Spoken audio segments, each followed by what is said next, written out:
Hello आप सभी को। तो हम लोग पिछली क्लास में पढ़ रहे थे डिस्टेंस टाइम ग्राफ। तो उसमें मैंने बताया था कि distance time graph in uniform motion पे बहुत सारे क्वेश्चंस आते हैं।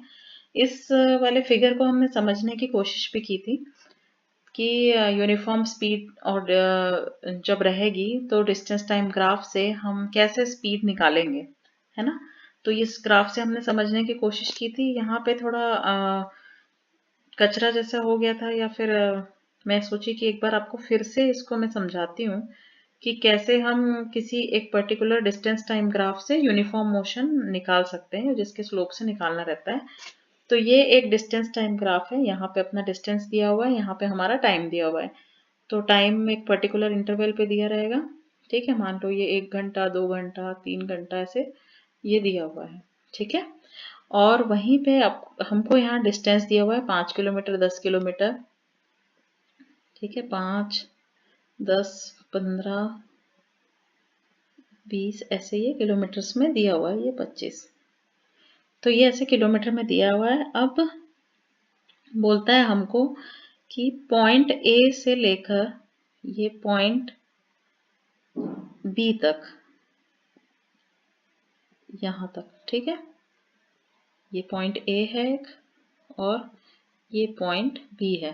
तो पॉइंट ए से बी तक हमें आप निकाल के बताइए कि स्पीड क्या होता है। तो ये बॉडी है जो यूनिफॉर्म स्पीड से जा रही है। तो यूनिफॉर्म स्पीड का ग्राफ ऐसे स्ट्रेट लाइन बनता है, डायगोनल स्ट्रेट लाइन। तो डिस्टेंस टाइम ग्राफ पे ये हमको बोल रहा है कि आप ए से बी तक का स्पीड निकाल के बताइए। तो हमें क्या करना है, सबसे पहले ए से नीचे लाइन ड्रॉ कर लेना है। ठीक है, फिर हमें बी से नीचे लाइन ड्रॉ कर लेना है। तो ये जो ए से नीचे लाइन ड्रॉ हुआ है ये आपका T1 है, और जो बी से नीचे लाइन ड्रॉ हुआ है ये आपका T2 है, यानी टाइम 1, इनिशियल टाइम और फाइनल टाइम। वैसे ही ए से जब हम डिस्टेंस वाले एक्सिस पे जाएंगे तो हमें मिल जाएगा जो हमारा डिस्टेंस है S1 और S2। ठीक है। अब स्पीड का फॉर्मूला क्या होता है, स्पीड इक्वल टू, पढ़े थे ना हमने पिछली क्लास में, distance travelled by time taken, यानी कि S2 minus S1 upon T2 minus T1। तो speed equal to distance upon time taken. तो S2 ये फाइनल जो है, जिसे मान लीजिए ये 20 पे है ना।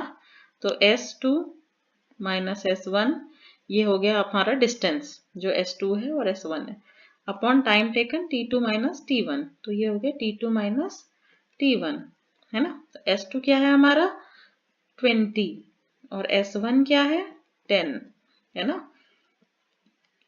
ये किलोमीटर में है, नीचे आवर में है। और वहीं पे T2 क्या है, T2 है हमारा 3, और T1 क्या है 2। तो ये आ गया 10, और ये नीचे आ गया 1। ठीक है, तो ये आंसर हो गया 10 किलोमीटर पर आवर, है ना। तो ऐसे डिस्टेंस टाइम ग्राफ से स्पीड निकाला जाता है। देखो, डिस्टेंस टाइम ग्राफ से सिर्फ स्पीड निकाला जा सकता है ना, क्योंकि दो चीजें हमें, दो एंटिटी दी हुई है, डिस्टेंस और टाइम, उससे हम स्पीड निकाल सकते हैं। अब अगला जो हम ग्राफ पढ़ेंगे वो वेलोसिटी और टाइम है। तो वेलोसिटी पे क्या क्या डिपेंड करता है, डिस्टेंस टाइम पे तो सिर्फ स्पीड डिपेंड करता है। वेलोसिटी और टाइम पे क्या क्या हमारा डिपेंड करता है, एक्सीलरेशन, है ना। तो एक्सीलरेशन करता है, और क्या करता है, डिस्प्लेसमेंट भी करता है ना। Velocity equal to displacement upon time था ना, डिस्प्लेसमेंट अपॉन टाइम। और एक्सीलरेशन क्या था, acceleration equal to velocity upon time था। तो वेलोसिटी और टाइम से एक्सीलरेशन भी निकल रहा है, और वेलोसिटी और टाइम से डिस्प्लेसमेंट भी निकल सकता है। दो चीजें आ गई। तो ये हम अगले ग्राफ में देखेंगे। तो अब आता है velocity time graph. The geometrical relationship between the velocity of an object and time taken by the object is called velocity time graph। यानी कि जिसमें ऐसा geometrical relationship जिसमें हम velocity of object और time taken जो object है, जितना time लगा है और जितनी velocity लगी है, उन दोनों को graphically represent कर सके, ये velocity और ये time। ठीक है। Velocity time graph of an object can be drawn by taking the time taken along x axis. तो हम लोग शुरू में जब ग्राफिकल रिप्रेजेंटेशन पढ़ रहे थे तभी मैंने बता दिया था कि टाइम हमेशा एक्स एक्सिस में रहेगा मोशंस में, मतलब मोशन के जितने भी ग्राफिकल रिप्रेजेंटेशन है, और वेलोसिटी जो है वो वाई एक्सिस पे आ जाएगी। तो ratio of velocity and the time taken will be given by acceleration of the object. तो रेशियो जो भी रहेगा यानी वेलोसिटी अपॉन टाइम अगर हम लेंगे तो वो क्या हो जाएगा, एक्सेलरेशन। एक्सेलरेशन का फॉर्मूला है ना वेलोसिटी हम upon time, velocity per unit time, यही है ना। तो ये हो गया एक्सेलरेशन। दूसरी चीज क्या निकल सकती है इससे, the slope of velocity time gives the acceleration of given object. Slope जो है वो acceleration of given object they रहा है। और दूसरी चीज निकलती है डिस्प्लेसमेंट, यानी कि अगर हम इसका स्लोप फाइंड आउट करेंगे, ग्राफिकल रिप्रेजेंटेशन की बात कर रही हूँ, ग्राफ में स्लोप फाइंड करेंगे तो एक्सेलरेशन निकलेगा, और एरिया फाइंड करेंगे तो क्या निकलेगा, डिस्प्लेसमेंट निकलेगा, कितना डिस्प्लेस हुआ है। ठीक है, तो मान लो कि ये जैसे हमारा ग्राफ है, ये जैसे हमारा ग्राफ है, ठीक है। तो अगर वेलोसिटी टाइम ग्राफ में अगर मुझे एक्सीलरेशन निकालना है तो मैं इसकी वैल्यू निकालूंगी, ठीक है, इस स्लोप की। और अगर मुझे डिस्प्लेसमेंट निकालना है तो मैं ये एरिया निकालूंगी, यानी इस ट्राइंगल का एरिया निकालूंगी। ठीक है, जो भी एरिया कवर हुआ है, सिर्फ ट्राइंगल नहीं हो सकता, ट्रेपीजियम या स्क्वायर हो, पर एरिया निकालने से डिस्प्लेसमेंट निकलेगा और स्लोप निकालने से एक्सीलरेशन निकलेगा, ये बोलना चाह रहा है।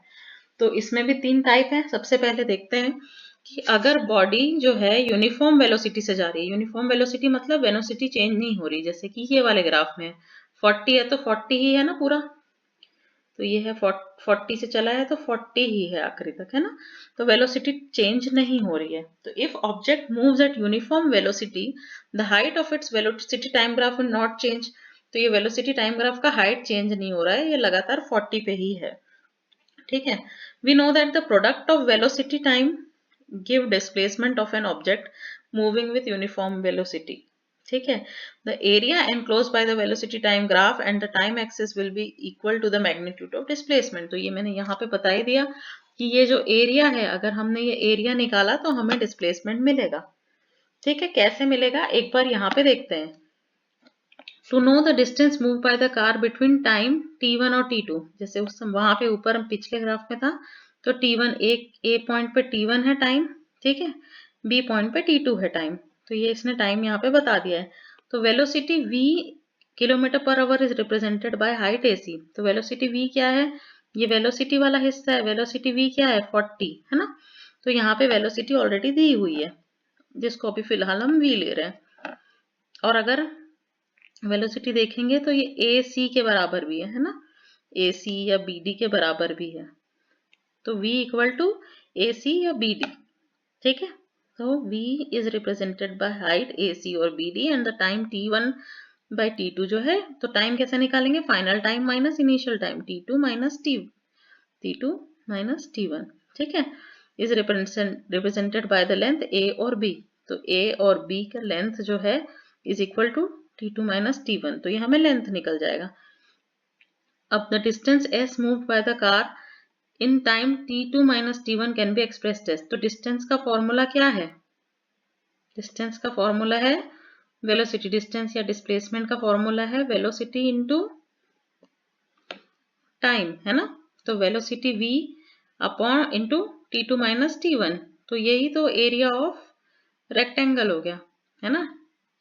इसे इसका एरिया निकालेंगे तो लेंथ इंटू ब्रेड्थ होता है ना, तो वैसे v into t2 minus t1 वही एरिया ऑफ रेक्टेंगल है।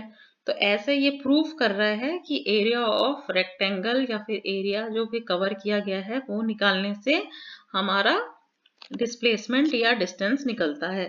ठीक है, तो ये प्रूफ करने के लिए ये ग्राफ है। अब दूसरा एक सिचुएशन आता है when the body is moving with uniform acceleration. तो अभी पिछला क्या था, यूनिफॉर्म वेलोसिटी थी, यानी कि वेलोसिटी चेंज नहीं हो रही है। अब यहाँ पे वेलोसिटी चेंज होगी, ठीक है, पर एक्सेलरेशन जो है वो यूनिफॉर्म है, यानी कि आपके 5 सेकंड में 10 पहुंचा, अगले अगले 5 सेकंड में एक और 10 कवर किया, अगले 5 सेकंड में एक और 10 कवर किया, अगले 5 सेकंड में एक और 10 कवर किया, यानी कि हर 5 सेकंड में particular fix amount of velocity बढ़ रही है, उसी को एक्सेलरेशन बोलते हैं, यूनिफॉर्म एक्सेलरेशन, कि हर टाइम पीरियड में चाहे कितना भी छोटा टाइम पीरियड हो उसमें यूनिफॉर्म वेलोसिटी बढ़ रही हो। ठीक है, तो the nature of graph shows the velocity changes by equal amount in equal interval of time. Thus for all uniform accelerated motion velocity time graph जो रहता है यूनिफॉर्म एक्सेलरेटेड मोशन में स्ट्रेट लाइन है लेकिन डायगोनल। ठीक है, और velocity time graph में अगर वेलोसिटी वो है तुम्हारी यूनिफॉर्म तो स्ट्रेट लाइन है लेकिन पैरेलल है ना। तो the area under velocity time graph gives the distance, तो हम पहले ही पढ़ चुके हैं कि एरिया जो कवर होगा वो आपको डिस्टेंस या डिस्प्लेसमेंट देगा, और स्लोप आप निकालोगे, ये स्लोप निकालोगे तो एक्सेलरेशन मिलेगा, है ना। तो इसमें S equal to area of A B C D E, तो बोल रहा है कि अगर आपको डिस्प्लेसमेंट निकालना है तो अब ये ए बी सी डी ई ये ट्रेपेजियम का एरिया निकालना पड़ेगा, है ना। तो ट्रेपेजियम को हम क्या मान सकते हैं, एक ट्रायंगल और एक रेक्टेंगल। ठीक है, तो area of A B C D equal to area of rectangle A B C D, यानी कि ये एरिया ऑफ रेक्टेंगल, थोड़ा खाली कर लेती हूँ मैं।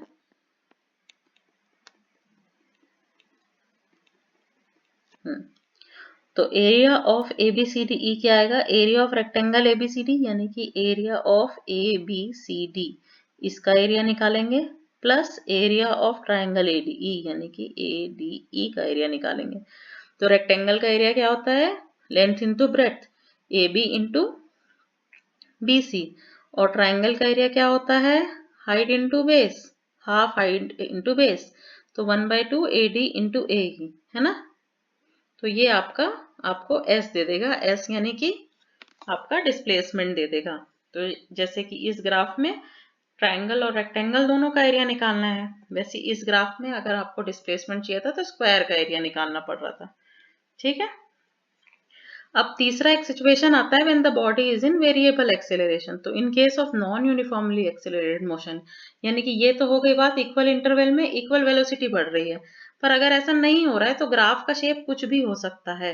ठीक है, तो ये वही बोलना चाह रहा है कि तब ग्राफ का शेप कुछ भी हो सकता है, या तो वो रिटार्डिंग हो सकता है, या तो पहले ऊपर पहले नीचे फिर ऊपर फिर नीचे हो सकता है। यानी कि जैसे हम कार चला रहे हैं तो स्पीड ब्रेकर आया तो स्पीड धीरे हो गई, फिर थोड़ा बढ़ाया, फिर स्पीड ब्रेकर आया, फिर नीचे चली गई। तो इस स्थिति में ग्राफ कैसे भी शेप का हो सकता है ना। नीचे भी जा सकता है, रिटार्डेशन भी हो सकता है, और ऊपर भी जा सकता है, नीचे भी आ सकता है। तो अगर बॉडी जो है वेरिएबल एक्सेलरेशन से मूव कर रही है तो ऐसे भी हो सकता है। तो इसमें भी यूनिफॉर्म एक्सेलरेशन वाला हिस्सा इंपॉर्टेंट है। एक बार मैं आपको एक कैलकुलेशन का सैंपल दिखा रही हूँ। ये कैलकुलेशन का सैंपल है, अगर क्वेश्चन आता है तो हम ग्राफ कैसे फॉर्म करेंगे और उससे एक्सेलरेशन और डिस्टेंस दोनों कैसे निकालेंगे। ठीक है, तो ये क्वेश्चन है, a car is moving on a straight road with uniform acceleration. तो एक स्ट्रेट रोड में जा रही है, एक्सेलरेशन आपको बता दिया यूनिफॉर्म है। तो यूनिफॉर्म एक्सेलरेशन का ग्राफ कैसा होता है, ये स्ट्रेट डायगोनल लाइन। और अगर बोलता है यूनिफॉर्म वेलोसिटी है तो यूनिफॉर्म वेलोसिटी है तो ग्राफ पैरेलल लाइन आता है ना। तो ये दो चीज याद रखनी है, अगर यूनिफॉर्म वेलोसिटी है तो ग्राफ पैरेलल बनेगी, यूनिफॉर्म एक्सीलरेशन है तो ग्राफ डायगोनल स्ट्रेट लाइन बनेगा। तो यहाँ पे क्या बोल रहा है, यूनिफॉर्म एक्सीलरेशन। ठीक है, तो यूनिफॉर्म एक्सीलरेशन है यानी डायगोनल ग्राफ बनेगा। और तुमको टेबल में दे दिया है स्पीड, डिफरेंट डिफरेंट स्पीड और टाइम। ठीक है, तो इस स्पीड और टाइम के हिसाब से हम ग्राफ बना लेंगे। स्पीड में देखो दिया है 5, 10, 15, 20, 25, 30। तो यहाँ पे स्पीड जो है यहाँ रहती है। ठीक है, हमने क्या पढ़ा था ग्राफिकल रिप्रेजेंटेशन में, वेलोसिटी और स्पीड के लिए एक ही टर्म यूज होता है ना, स्पीड। तो वेलोसिटी यहाँ पे आ गई 5, 10, 15, 20, 25, 30 जो यहाँ पे दी हुई है। वैसे टाइम को यहाँ पे पुट कर लेंगे, टाइम इन सेकेंड्स दिया हुआ है, स्पीड मीटर पर सेकेंड में। तो टाइम इन सेकेंड यहाँ पे पुट कर लेंगे 0, 10, 20, 30, 50, 30, 40, 50 जो यहाँ पे दिया हुआ है। तो ये अपना ग्राफ बन गया। ठीक है, अब draw the speed time graph by choosing a convenient scale. अब इसमें बोल रहा है कि अब ये ग्राफ आपको बन गया, तो कन्वीनियंट स्केल से आप बना लो। ये जो स्केल आपको दिया हुआ है तो इसके हिसाब से ये ग्राफिकल रिप्रेजेंटेशन है, ठीक है। उसके बाद बोल रहा है कि आप एक्सेलरेशन ऑफ कार निकालो, साथ में distance travelled by car in 50 seconds भी निकालो, ठीक है। तो ये आपको ग्राफ दे दिया, तो आपको बोल रहा है एक्सेलरेशन निकालने और डिस्टेंस निकालने। तो एक्सेलरेशन हमने क्या पढ़ा था, एक्सेलरेशन निकालना है तो स्लोप निकालना पड़ेगा, है ना। एक्सेलरेशन निकालना है तो स्लोप निकालना पड़ेगा, और स्लोप क्या है, ये a टू f, ये स्लोप है। तो इसकी वैल्यू कैसे निकालेंगे, हम इस ट्राइंगल से निकाल सकते हैं, है ना। तो ये ट्राइंगल है, इसके स्लोप निकालने के लिए सबसे पहले देखेंगे कि हम एक्सेलरेशन का फॉर्मूला क्या है, वेलोसिटी अपॉन टाइम। तो वेलोसिटी यहाँ पे इस ग्राफ में दी हुई है ना। ये निकालने के लिए ये निकालना पड़ेगा, तो ये एफ जी हो गई वेलोसिटी, ठीक है। और टाइम क्या हो गया, ए जी, तो ये ए जी हो गया हमारा टाइम, ठीक है। फिर मैं थोड़ा फोटो को खाली कर लेती हूँ ताकि हम इस पे और चीजें लिख पाए। तो हमने बता दिया कि स्लोप ऑफ जो है ट्राइंगल ऐसे निकालेंगे कि हम एफ जी अपॉन ए जी करेंगे, यानी कि ये एफ जी है और ये ए जी है, ठीक है। एक्सीलरेशन का फॉर्मूला ही लगा रहे हैं हम, वेलोसिटी अपॉन टाइम। तो वेलोसिटी क्या है, एफ और जी, ठीक है। एफ जी कैसे निकालेंगे, ये आपकी इनिशियल वेलोसिटी है, ठीक है। इनिशियल वेलोसिटी को u लिखते हैं और फाइनल वेलोसिटी को v लिखते हैं। तो F G equal to v minus u, final minus initial, है ना, अपॉन टाइम जो है, टाइम भी आपका t1 और t2 है, लेकिन टाइम 0 से ही स्टार्ट हो रहा है, तो हम यहाँ पे 50 माइनस 0 कर लेंगे क्योंकि 0 से ही स्टार्ट हो रहा है। u क्या है, इनिशियल वेलोसिटी 5 है और फाइनल वेलोसिटी 30, तो 30 माइनस 5 अपॉन 50 हो गया, क्या हो गया, 25 अपॉन 50.5, है ना। और एक्सीलरेशन का यूनिट क्या है, मीटर पर सेकेंड स्क्वायर, है ना। क्यों, क्योंकि ये जो है मीटर पर सेकेंड में, वेलोसिटी आपकी मीटर पर सेकेंड में है अपॉन सेकेंड, तो मीटर पर सेकेंड स्क्वायर इसका टाइम हो गया, ठीक है। अब निकालते हैं डिस्टेंस। तो डिस्टेंस क्या बोला था, जहां से जहां कवर कर रहा है उसका एरिया, हम तो एरिया बता चुकी हूँ ना मैं कि डिस्टेंस या डिस्प्लेसमेंट निकालना है तो एरिया निकालना है। तो एरिया ऑफ ट्रेपीजियम क्या होता है, ये एक ट्रेपीजियम है, ठीक है। या तो आप इसे एक ट्रेपीजियम की तरह ट्रीट कर सकते हो या ट्राइंगल प्लस रेक्टेंगल की तरह भी ट्रीट कर सकते हो, जो भी ठीक लगे। तो अभी फिलहाल ट्रेपीजियम का फॉर्मूला हमें पता ही है, तो ट्रेपीजियम का लेते हैं formula, area of trapezium sum of two parallel sides into height upon two. तो टू पैरेलल साइड का सम, ये एक पैरेलल साइड, ये एक पैरेलल साइड, है ना। तो एक क्या है 30 और एक साइड क्या है 5, तो ये हो गया sum of two parallel side into height. तो हाइट है ये आपकी ट्रेपीजियम की हाइट 50, ठीक है। तो इनटू 50 अपॉन 2, ये ट्रेपीजियम का फॉर्मूला है। तो क्या हो गया 35 इंटू 50 अपॉन 2, 35 इंटू 50 क्या होगा, 0 यहाँ आ गया, 5 5 सा 25, ठीक है, 2 बचा, 5 3 सा 15 16 17, 1750 अपॉन 2, ठीक है। 1750 अपॉन 2 यानी कि 875 875 आया, है ना। 1750 अपॉन 2 करेंगे तो 875 आएगा। हमने क्या निकाला है, डिस्टेंस, तो ये आ गया यूनिट मीटर्स में। ऐसे हम इसको सॉल्व करेंगे ग्राफ से, ठीक है। तो ये तो हो गया ट्रेपीजियम से। या तुम कर लेते कि इस ट्राइंगल का एरिया निकाल लो अलग से, प्लस ये रेक्टेंगल का एरिया निकाल लो अलग से, जैसे कि हमने यहाँ पे किया था ये वाले में, ठीक है।